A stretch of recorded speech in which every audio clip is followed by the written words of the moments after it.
So what I wanted to do is I started out by saying, okay, let me go back through my life and look at the people that have victimized me along the way. Let me look at the people that have cheated, lied, stolen, sabotaged, gossiped, in some way acted to my detriment, and let me see if they have common traits and elements. I'm not going to try to differentiate and put them in pigeonholes. What do they all have in common, if anything? And I was really, I have to say, I was a little surprised at how much they had in common.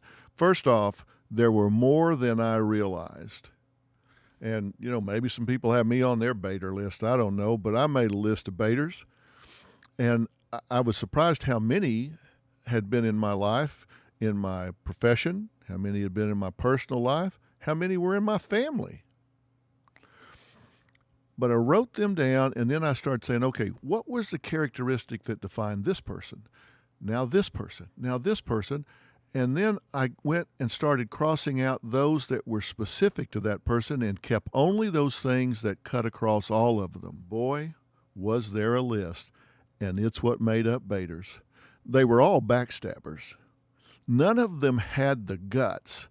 None of them had the courage, the spine to come at you head on. They were all backstabbers. They would sneak around and come at you when you weren't looking. And all of them were abusers. You give them an inch, they would take a mile. You trust them a little bit, they would exploit that. You give them a little bit of access to your life, they would just really get inside and just take advantage of everything you gave them access to. They were all imposters. None of them were who they presented themselves to be. They all had a false presentation.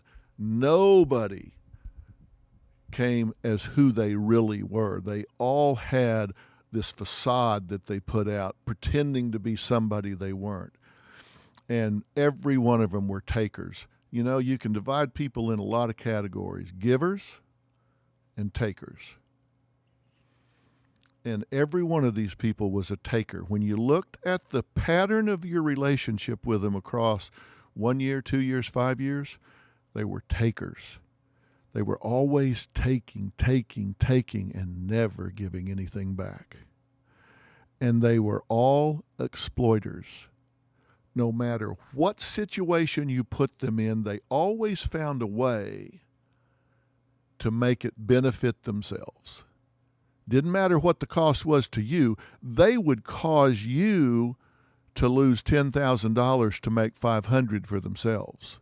They would cause you to lose a job to put themselves in a good light with somebody they thought that could maybe help them down the line. And they were all reckless. They were reckless with your name. They were reckless with your relationship. They were reckless with your property. They were reckless with your money. They were reckless with your children. They were reckless with your relationship. It didn't matter. They were just reckless with anything that had to do with you. Now, think about that. What people do you have in your life that fit into that category? Backstabbers, abusers, imposters, takers, exploiters, reckless. Write it down. These are people for whom the means are justified by the end.